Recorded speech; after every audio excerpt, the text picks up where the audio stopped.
Welcome into A to Z Sports Prime Time live from the Superdome here in New Orleans, Louisiana. Hope everybody is surviving, if not thriving, after just an absolutely catastrophic loss here by the Tennessee Titans to the New Orleans Saints. Of course, we're going to react to it. We're going to discuss it.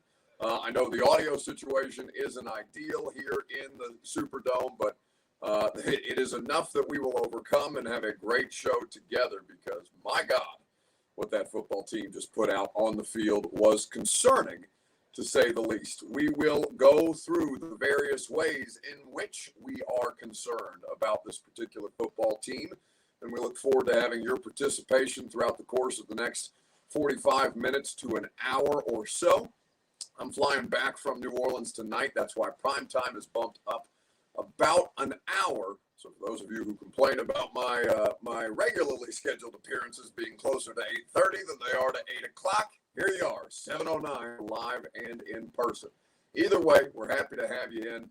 We're happy to have you guys share this show around if you have Titans fans who would also like to complain about what it was that they watched here or on television, depending on where you consumed this product of a certain kind of nature, which honestly is, I want to call it the same old Titans, but I don't think it is exactly that. I'll explain to you why I mean that here in just a second. But if you would be so kind as to share this show, we would appreciate your participation. If you're hanging out on Twitter, retweet it, bottom right-hand corner of your screen. If you're on Facebook Live, you can share now to public. That's in the bottom left. YouTube, Twitch, like the video, subscribe to the channel. Would be much appreciated if you did that. Tell a friend to do the same if you have not done so already. And with that, we can go ahead and get this thing off and rolling live from the Superdome before we start to dissect the body that's probably still lying on the field. Welcome to A to Z Sports Prime Time, not from the Zen Sports Studios, but here at the Superdome in New Orleans. I'm your host, Buck Rising. If you're new to the show, if you're a first time, welcome in. Happy football season to you.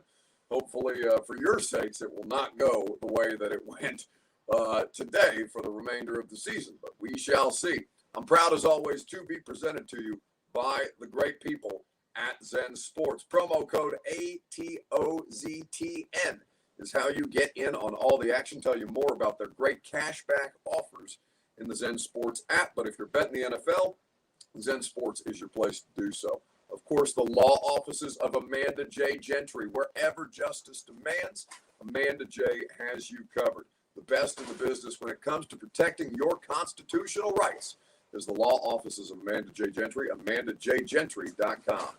And TrueMath Fitness in the Gulch. Go to TrueMathFitness.com. Get your first workout free as a Middle Tennessee resident. They will put you in position to succeed. Unlike the Tennessee Titans today, who did not put themselves in a position to succeed, get the best way to work out, a new way to work out for the new you. TrueMathFitness.com is where you go for that first workout free. So as we sit here at the site of the 16-15 loss, a particularly unpleasant 16-15 loss for these Tennessee Titans, you have to look at all the different things that went into it. You understand that they were just north of 16% on third downs today, that they squandered all three red zone opportunities that they had today. You have a situation where they went away from Derrick Henry. The thing that I've accused them most often of is using Derrick Henry as a crutch. They got away from it in the second half of this game, probably to their detriment. It was, they've had bigger losses that felt like collapses, but this was a particularly difficult one if you are a Titans fan, right? Because I can't speak for you guys when I say this, but I have to imagine that after this offseason, after DeAndre Hopkins, after everything that took place for Tennessee leading up to this point, that there was a certain expectation that you had, understanding that this was a football team that lost 7 straight to end the year, understanding that this was going to be a bit of a slog. The offensive line, we've told you, all training camp has been less than ideal. But to see it in real time today, I think that the biggest problem of all of it, of course, was Ryan Tannehill. I don't think that Buck sounds like he's talking out of a sardine can. I know, guys. I'm sorry. I left my AirPods at home. I guess I couldn't find them when we did the game day morning show. So just bear with me, and we'll get through it together, because I know this place traps in sound, so they can probably hear me.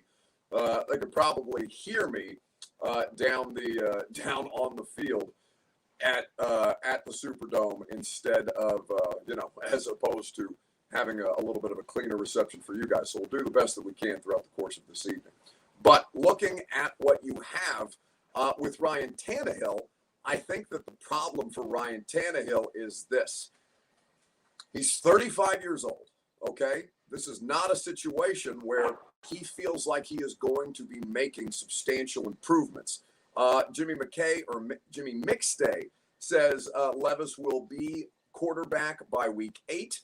Levis is still quarterback 3. They have the emergency quarterback situation prepared for him today, but Malik Willis was the backup. So I would expect Malik before I would expect Levis, should anything happen with Ryan Tannehill. Now, the problem with Ryan Tannehill was not the first interception necessarily. I could forgive the first interception that he threw, given how the circumstance came to pass. I could almost forgive the second interception, because I think he was expecting the defensive pass interference that was committed on Chris Moore. I think we could all agree, even Saints fans would agree.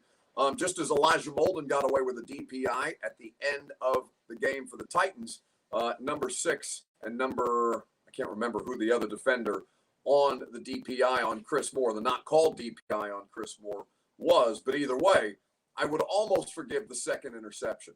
The third interception is the one that really made me feel like he was just not in it today. He looked uncomfortable. How could you not? Pressure was poor. He looked indecisive, which is not something that I'm typically accustomed to seeing from Ryan Tannehill. Chosen 522 on YouTube says of the Titans' performance today, it's 8 straight regular season losses now, and missing wide open Chig and Spears, missing Chig on the flea flicker play. This is a Cincinnati remake that I didn't want to see again. Well, statistically, it was worse than Cincinnati. Statistically, or at least by quarterback rating specific to the quarterback, it was worse than what he did in Buffalo, or what they did collectively in Buffalo when they lost 41-7 in week 2. By percentage, this was the worst loss of Ryan Tannehill's, or worst performance by quarterback rating of Ryan Tannehill's career. And this is a circumstance that I think is truly, truly, truly just ungodly to go back and look. It is the thing that doomed them the most. The 3 turnovers were not survivable. The misses were bad. The interception at the end was worse.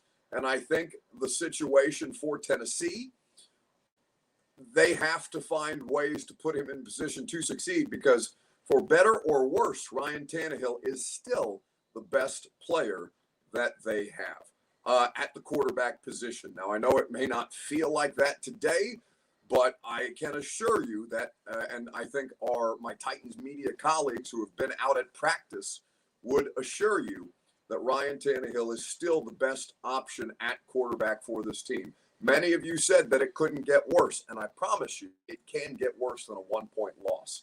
I think that what Dennis Allen did today would have put a lot of quarterbacks in a bad situation. I think that what Dennis Allen did today is indicative of what we typically see from him and the Saints defenses.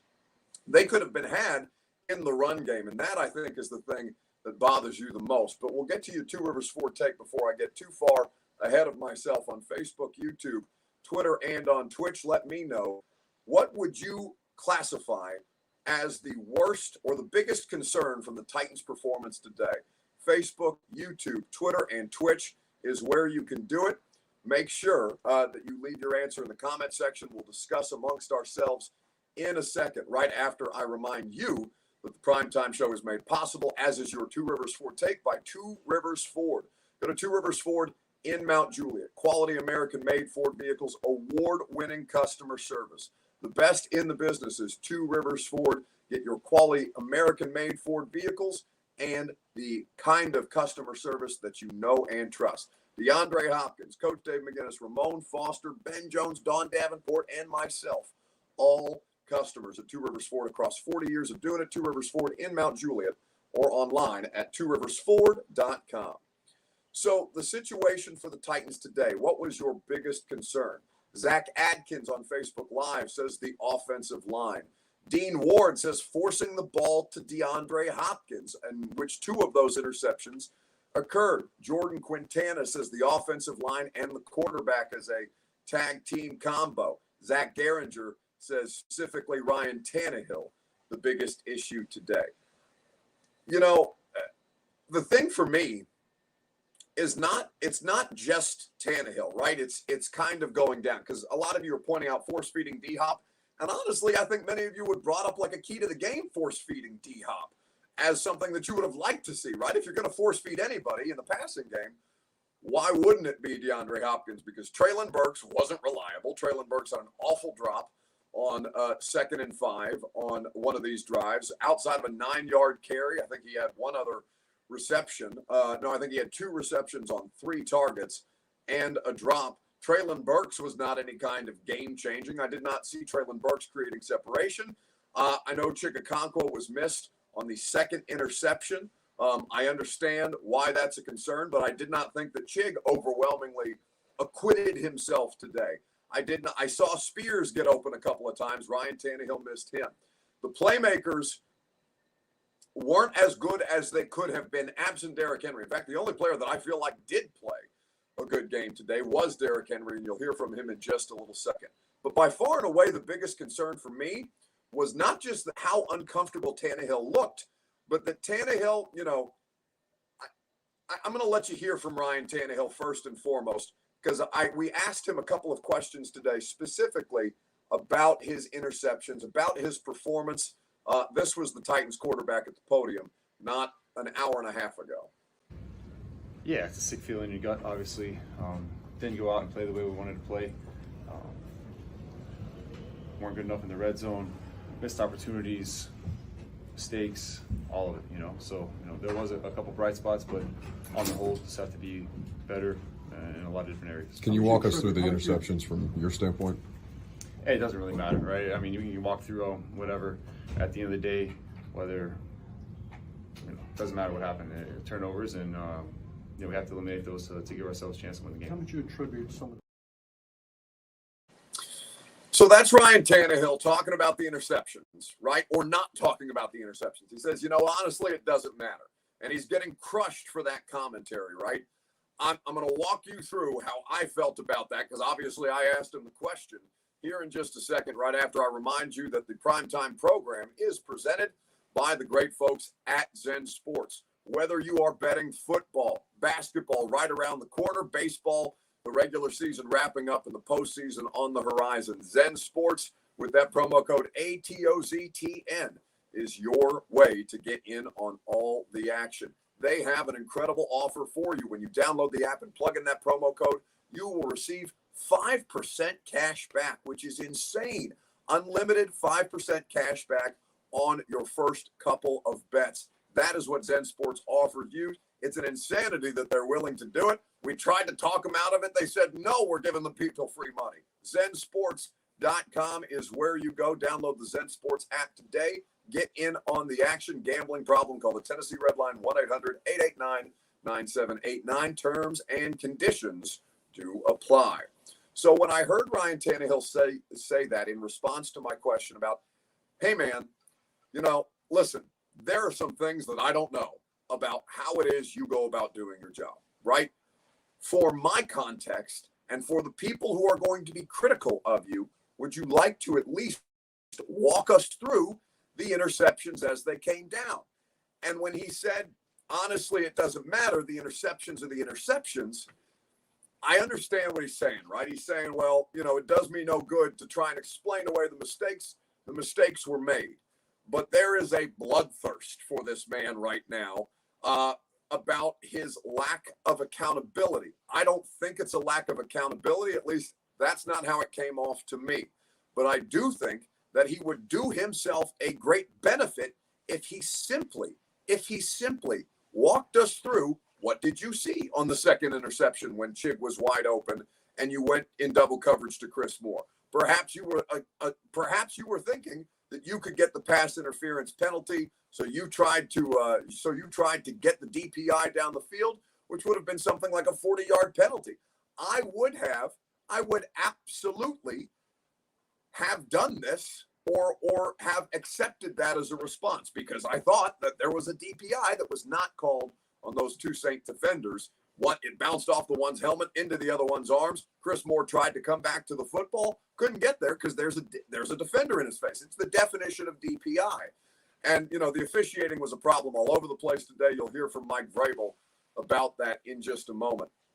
But Dobbs, because Jay Streets in the comment section brings up Dobbs, right? Dobbs and the explanations that he would walk us through as they made mistakes. Malik is less inclined to do so. That's fine. When we've worked with Malik, I understand why, he would not want to divulge or not necessarily be interested in divulging anything beyond, it's just on me. It's an unacceptable mistake. Whatever I would say to explain it away wouldn't matter. But the problem for me with Tannehill is the third interception. The third interception is really the problem to me because it looked like he didn't even step into the throw. It was underthrown. It's not even the misses, not even the flea flicker miss where he had Chig wide open for a touchdown, not even the wide open miss that he had with Tajay Spears. It was almost a degree of what looked like casualness, right? What looked like a lack of focus, basically. And frankly, what kind of concerns me about his arm strength a little bit, the Chig play and the Sharp play, including the third interception. I am looking at a situation where Ryan Tannehill, at 35 years old, may be depreciating physically in front of us. And I think that by far and away, is the bigger concern. You can figure out how to game plan better. You can put Ryan Tannehill in better positions to succeed. Tim Kelly can scheme up offense and find ways to improve upon this thing. But what you cannot overcome is physical depreciation of the quarterback. And if his arm strength is failing him, then that is a larger situation because there's no resolution, right? There's nothing you can do to physically improve your arm strength. And what I saw today was a quarterback who was struggling to complete passes that I have seen him make, by the way, as recently as last year, but struggled with pretty routine plays today. That is really the place that I'm kind of looking around and saying, oh man, I don't know what you can do about that, if anything. And I think that as Ryan Tannehill continues through this season, that is not a talking point that we had considered. And now I think coming out of today, it will be a talking point that we have to continue to keep an eye on. Because with the Tannehill situation, man, I just don't know how you can overcome that. The problem is he's still your best option. And we've seen how quickly these guys can fall off, even at the greatest of their heights. Tafari says he's not the guy to get the job done, bro. Well, listen, he didn't get the job done today, and certainly we will find out. Joey Parkhurst on Facebook Live says he couldn't push the ball downfield, complete ducks. There were a couple that wobbled on him. Now, the bigger problem is the offensive line, which we knew. We've talked about it. The offensive line group is not good. And I've told you from the time when they put this group together that if they can achieve average offensive line play, then they might be able to get something accomplished. They could not achieve that today. They are also working with a quarterback who looked uncomfortable and who physically didn't look like himself. And it's not because of an ankle surgery. It's not because he didn't play in the preseason. I don't give a damn if Ryan Tannehill plays in the preseason. And please don't be somebody who tries to draw conclusions out of what happened today because they didn't play Ryan Tannehill in the preseason. I can assure you that the operations penalties were not caused because they didn't play in the preseason. The operation penalties were caused because the Superdome is loud as hell, and in an empty building about an hour ago, I heard some dude burp on the field, and it literally echoed across this place, okay? The dome keeps the sound in. That they had operational penalties today, they're not acceptable, but they are to be expected. The preseason in front of, 15,000 people or 20,000 people when you're playing in front of 70,000 in a game with real stakes in front of a real crowd in a real stadium. I cannot accept that they didn't play in the preseason as a reasonable excuse for what it is that I saw today. What it is that I saw today was not caused by the preseason, not for a 12-year veteran quarterback, not for an 11-year veteran wide receiver, not for a running back who's been in the league for 8 years. That's kind of where I'm at with this, but we'll continue to discuss it. What's your biggest concern for what you saw from the Tennessee Titans today? We'll continue to discuss. You'll hear from Mike Vrabel and Derrick Henry here in just a minute from some questions that I had to ask them. Right after I remind you that the Primetime Show is presented by the law offices of Amanda J. Gentry. Wherever justice demands, Amanda J. has you covered. She's there to put you in position to succeed. They are there to protect your constitutional rights. Particularly, they are passionate about protecting your constitutional right to be a father to your child. A lot of us aren't constitutional lawyers. We did not study constitutional law as Amanda and her team have done. AmandaJGentry.com is where you go to find out more about how they can serve you. They've practiced in Tennessee family and criminal courts across 35 counties in the state of Tennessee. Wherever justice demands, AmandaJGentry.com. So the other biggest concern for me today, beyond the Titans themselves, was the impact that the officiating played.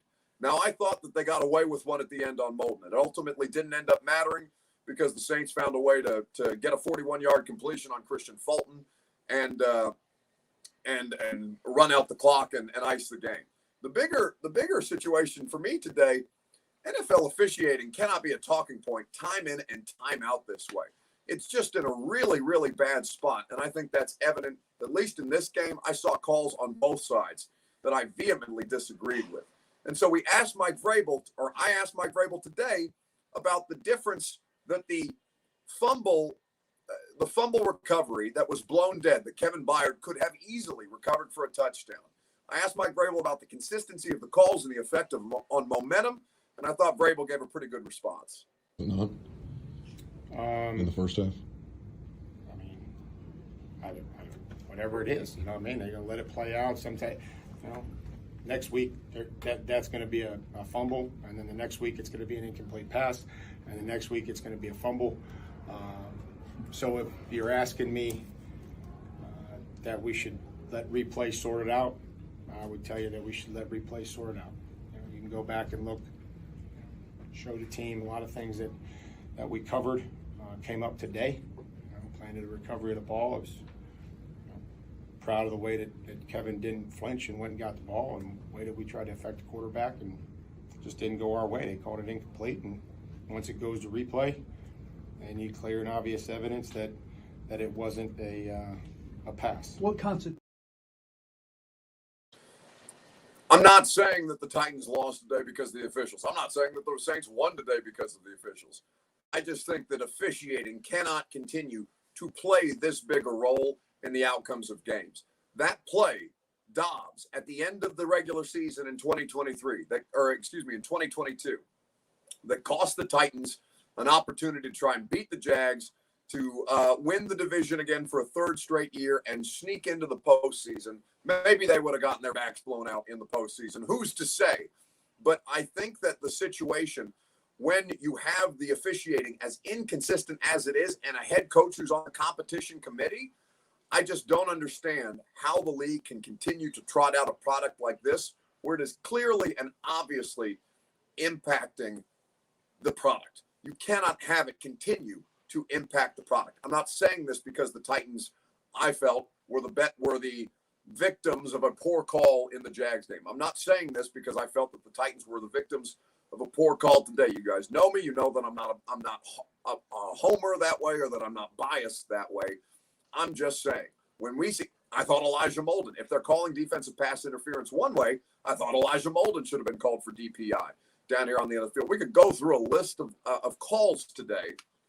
That is something that it feels like it's in as bad a place as it has been. And I don't just say it's because week one, it's been a while since people have bitched about the officials. And the officials are a talking point. But I cannot understand how the league can see this and continue to find this acceptable as a product. I think it should default to review every time. Mike Vrabel seems to feel similarly because they have been on both sides of these calls. One ref's going to call it an incompletion. The other one's going to call it a fumble recovery. And it's going to vary from crew to crew, from game to game, from week to week, from year to year, and so on and so forth. Let's talk about something that they need to correct ahead of next week when they host the Chargers, because I didn't see the Dolphins-Chargers game today. I saw the stat lines coming out for both quarterbacks, and I'm looking forward to going back and watching that Dolphins-Chargers game, because I think that the Titans, while it feels like a game that the Titans have no business winning, so of course they'll either pull off the win or blow out the Chargers or something ridiculous, because football's weird that way. I do think that there was one other concern for me today revolving around Derrick Henry that needs to be corrected ahead of next week. We will talk about this together on Facebook, YouTube, Twitter, and on Twitch. What one thing must be corrected before the Titans host the Chargers in week 2 at Nissan Stadium. We'll discuss at length. Give me your comments. I'll tell you in the meantime about TrueMath Fitness in the Gulch. Go to TrueMathFitness.com for your first workout free as a Middle Tennessee resident. Nobody's going to put you in better position to succeed, to improve your physical fitness like TrueMath Fitness can. I've lost 58 pounds and improved my overall health, improved my sleeping patterns, improved my energy levels, my day-to-day, all because of the plan that TrueMath Fitness helped me to achieve. They will do the same for you, whether it's group classes, whether it's personal training, or just a membership that allows you access to their great facilities in the Gulch, conveniently located in downtown Nashville. TrueMathFitness.com for your first workout free. So, the Titans situation that needs to be corrected before next week against the Chargers. A lot of times I have accused the Titans coaching staff, regardless of who has been the offensive coordinator, right? Whether it's LaFleur, Art, Downing, and now Kelly, of using Derrick Henry as a crutch. But today the running game was working. Today they were averaging 5.3 yards per carry. I'll look at my game book. 5.3 yards per carry in the first half of that game. Derrick Henry had 51 yards in the first half of that game. 10 carries for 50 yards in that game. Derrick Henry finished the game with 15 carries for 63 yards. It is atrocious. He had an additional 56 yards receiving. He had a 46-yard screenplay in there. But it's rare when you can accuse the Titans coaching staff of getting too far removed from their run game. Too often do I feel it's a crutch. Too often do I feel that they are so Derrick Henry dependent that at some point they need to wean themselves off. But that doesn't mean to completely get away from him. And in the second half, it felt like they completely got away from Derrick Henry, or almost completely got away from Derrick Henry. Somebody said I look like I'm working the door at a club after this. Well, maybe I'm going back. Well, I don't have time to go back to Bourbon Street tonight because I've got a flight at 10 p.m., which is why we're doing the primetime show an hour early. Either way, I think that Derrick Henry and what he provided to this team against the Saints run defense that was poor last year, we knew this going in, and how the Titans struggled in their passing attack. Maybe it's because they felt they were getting behind the sticks. Maybe the Saints put them in positions that they had to go to their passing game more often. But to get away from Derrick Henry that way is not something that I would accuse them of very often at all. And yet when talking to Derrick Henry today, he expressed, his trust in the coaching staff and, took accountability across the board. In the second half? No, not at all. Not at all. Trust the coaching staff. Trust what we do. Like I said, we got some playmakers, guys who can get the ball and do special things. So everybody needs to touch the ball. It's not all about me. What'd you say to Ryan? He came here and kind of put some of it on himself. What'd you say to him after a day when I know he feels like he could have played better? Yeah, it's not one guy. It takes all of us. Ryan is the leader, one of the leaders of this team, and we're gonna rally behind him. We all have games that or plays we want back, but at the end of the day, you got to keep growing, learn from it, and be better next week. Obviously, this is a difficult environment to play in, but from an operations standpoint, what kind of got you guys off kilter from the start? Well, I think whenever you're in the red zone, you got to try to do whatever you can, put plays together to get down there and get some points in the end zone and give ourselves a chance. I think we kept shoot ourselves in the foot with penalties and things like that. And then, being better on third down as well. and then being explosive, put some explosive plays together in the run game and the pass game. And I think when we watch the film, we'll learn what we need to do better, and then go out there and try to go do it. When you do. So that's Derrick Henry talking about self-inflicted wounds and trusting the coaching staff. And listen, the radio show tomorrow, there's going to be a lot of reaction. Tonight on primetime, there's going to be a lot of reaction. There's going to be a lot of reaction all week long. It's going to be a lot of people pissed, a lot of people seething leading up to that game next week at Nissan Stadium. We'll see how Tim Kelly is able to adjust. We'll see how Ryan Tannehill is able to bounce back, if at all. But to get away from Derrick Henry in that spot, had some of you guys saying to me today on social media that they should apologize to Todd Downing, which, honest to God, made me laugh out loud funny. Holy shit, is that funny, given the way that transpired throughout the course of the season. You guys wanted this man's head on a spike. Now, all of a sudden, after one game in New Orleans, some of you are demanding an apology for Todd Downing. Let's give it a month before. Now, listen, they have a really, really tough first 6 games, including the trip to London, which is not that far around the corner. And the Ravens look pretty nice today, despite, it seems, losing half the roster to injury based on my notifications. Again, I haven't seen any other game because I've been here. Saw a little bit of the Seahawks and Rams earlier.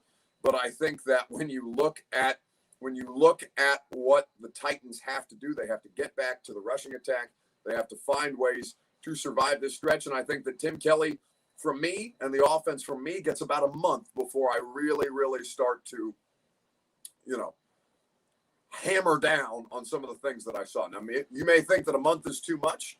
Yeah, that's the tweet. Sure enough, I think we should all apologize to Todd Downing today. Indeed, from Brad Duff, Twitter. Well done by producer extraordinaire, apparently, Sam Phelan, who is much quicker on his feet than Bert is, which delights me. Because I have actual competency here this evening, and for tomorrow night as well. Sam is being kind and helping me get through the primetime show. It's nice to have somebody who's interactive in the show instead of playing his video games while I'm trying to work. Anyway, what I think that the Titans have, I'm always going to be a little less harsh on a week 1 result. Never going to be too high, never going to be too low. I know that sounds like coaching bullshit, but that's what it is. Like, truly, week 1 is the weirdest results that you will find at any point across the National Football League, consistently. But I do think that there is enough for us to be scrutinizing now, for us to be concerned about, that is setting this team up for a situation that may not be correctable. And I think that these next 3 games over the course of the rest of the month of September, now you know what you're looking for. You're looking for Tannehill first and foremost. You're looking at Tim Kelly and how he manages, how he balances this offense. You're looking at the offensive line group and saying, okay, I don't think much of you at all, but at some point you'd be happy, if you're a Titans fan, I'm sure you'd be happy to see them prove you wrong. But at this point, I said this in the press box earlier, and I was sitting between Kaharski and Tehran. And I just, at some point, I think it was after the Tannehill, I can't remember which sack it was. Either way, it was just a moment where, like Delaney Walker after the Browns game, right, where they kicked the shit out of the Browns in 2019. It was the Super Bowl Browns, Odell Beckham, Baker Mayfield. Hype is real. They're at home. It's a hornet's nest. Titans beat them by 15 or 20. I can't remember the final score of that game. It was like 42 to 24 or something to that effect. And ultimately, Delaney Walker came into the locker room with us afterwards and said, they are who we thought they were of the Browns. They are who we thought they were. And they kept repeating that. We are who they are who we thought they were. And I said that today of the Titans, sitting in the press box. I said, they are who we thought they were. They're a shitty offensive line. They're an overwhelmingly underwhelming offense, and a defense that's good enough to keep them in games until their back gets broke, like what happened to Fulton today. It was a really, really, really Titans performance. And I think that's probably the most deflating of it all. Benjamin Cody says, you'll need to leave Tannehill alone. The rare Tannehill to Vendor this evening. He gave us 3 years of the best football he could, and if he hadn't taken over, we would probably still have Marcus Mariota right now. Well, no, you wouldn't have Marcus Mariota right now because Marcus Mariota has nerve damage in his elbow and can barely be a backup in the league. I know he's on the Eagles, which is about the best position that you can see. I don't know what your quarterback situation will look like without Ryan Tannehill. I know Ryan Tannehill served a purpose for the time that he was here. That purpose is now coming to a conclusion. This is an expiring contract here. To leave Tannehill alone, what is this? I can't remember who the guy on the internet that went viral. It was probably 10, 15 years ago. Leave Britney alone, right? With the Britney Spears stuff. This is the leave Tannehill alone moment? No. What Ryan Tannehill did in 2019 and 2020 was exceptional. He saved them from having to completely reboot this thing before they needed to. He saved them and came in and bailed them out, took them to the AFC Championship game. He has broken Steve McNair's consecutive start streak. He is going to go down as one of the most successful passers in this franchise history. And also, none of that shit mattered today. You know why? Because he threw 3 interceptions. He looked like hell. And some of them, he just flat out missing. So, no, I don't have to leave Ryan Tannehill alone for time served. Time served is time served. We're talking about real results right now in meaningful games in the year of the Rona 2023. Don't tell me leave Ryan Tannehill alone. If you want to babysit your quarterback or baby doll your quarterback and put him on your shoulder and burp him because he's got a little gas or something like that, that's on you. Good luck. God bless. I award you no points, and may God have mercy on your soul. My point is Ryan Tannehill's performance is going to be judged on Ryan Tannehill's performance right now. 2019 Tannehill, that's 4 years ago. We're talking about 4 years ago. You want to argue to me that I should give the quarterback more credit for what he did tonight because of what he did 4 years ago or 3 years ago if you want to do 2023. I'm sorry, that's not how this business works. If I was the best broadcaster that I'd ever been 3 years ago, and I came in here like I did tonight, forgetting my laptop with a shitty mic setup, you would probably say, hey, Buck, you probably need to do a little better tonight. And I would say, you know what? You're right. That's on me. I'm going to be accountable. Bad job out of me. You are 100% correct. What I did in 2019, how great I was in 2019, or, if I was any good in 2019, God knows. But if that just is a metaphor, right? It's fair criticism because I made a mistake. I left the house without my laptop in my bag. I'm still not sure how that happened. And apparently I couldn't find my AirPods when I got to New Orleans today. Lose my AirPods all the time. It's unfortunate. It's week 1 and we had a big show tonight. But I just don't think that you can look at that assessment and go by that. I think it is such a flawed way to go about this. Benjamin, the same person, says, don't you dare trash talk Vrabel. Listen, if you are looking at this as trash talk, you are mistaken. This is criticism. This is a performance-based industry. We all work in performance-based industries.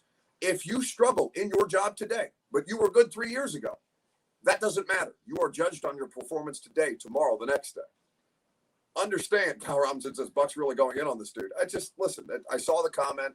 Maybe I shouldn't read as many of those comments as I ended up doing, but that logic just doesn't make sense to me. And I hope, I'm not yelling at that individual. I'm just saying, to look at it through that prism, I think is a flawed way to do the analysis. So, just keep that in mind as you go through the next couple of weeks. Your past performance, it can buy you goodwill to an extent. But this, Ryan Tannehill's goodwill with you guys has been trending downward since 2021. And, since then, he's not done much to acquit himself. I think that, you guys were talking amongst yourselves. My bad. It's hard for me to discern when you guys are talking amongst yourselves as opposed to when you're talking to me. Anyway, so looking at to draw a conclusion, because I gotta call an Uber, I gotta change clothes, call an Uber, get to the airport, and fly home. I'll be home about 11 p.m. tonight. After how long have I been in New Orleans? About 35 hours. It was a lovely time. I may come back. I don't need to go to Bourbon Street again. I got all I needed out of Bourbon Street. It smells very bad, and a lot of it just makes me sad. But it was a good time, and I'm glad I had the experience. Either way, to put a bow on this, tonight was poor. We talked about Mike Vrabel this morning. Mike Vrabel told me on Friday and told Collective Media on Friday, but in a question that I asked him, we need to be prepared for these situations. We need to execute. We need to not chase ghosts. What I saw out there today was a ghost of a football team. And I don't know if they had anything chasing them, but I know that was damn sure a same old Titans kind of performance. And that's the kind of shit that you're not going to tolerate throughout the course of these next 16 regular season games. It's going to do it for us tonight on the Primetime Show. Many thanks to Sam, who's helping me out tonight and tomorrow. I assure you that the audio quality will be improved. Thank you for bearing with me as I had my own Tannehill performance tonight. No 3 interceptions, but at least 2 with the laptop and the AirPod situation. So we will make the corrections. We will watch the tape. We will improve, and we will be back at it tomorrow night on the Primetime Show. Radio show comes first tomorrow, though. 10 to 1, 3 hours of your reaction. The phone number, you guys know it. We'll have a lot. I had Ernest, the country singer, text me tonight, threatening to call into the radio show tomorrow because of how upset he is about the Titans situation. A lot of y'all are butthurt. A lot of y'all have things to say. We got 3 hours to do it tomorrow before the Primetime Show, and then another Primetime Show to do it tonight. Make sure you check out all the great work that everybody's doing on A2ZSports.com, whether it's social media on Instagram, Twitter, TikTok. I know that the crew was working hard today. Good to be back in the swing of things. Good to be back for another football season. I know it probably doesn't feel very good for you right now, but I love hanging out with you guys. This is the place where we thrive, and it's going to be another fun one to go through this together. I promise you, even if you didn't have fun out there today, we're going to have fun all season long, and I always enjoy these Sunday night broadcasts. That's my alarm to remind me to get my ass to the airport. Have a great rest of your night. Talk to you tomorrow morning at 10 a.m. on 105.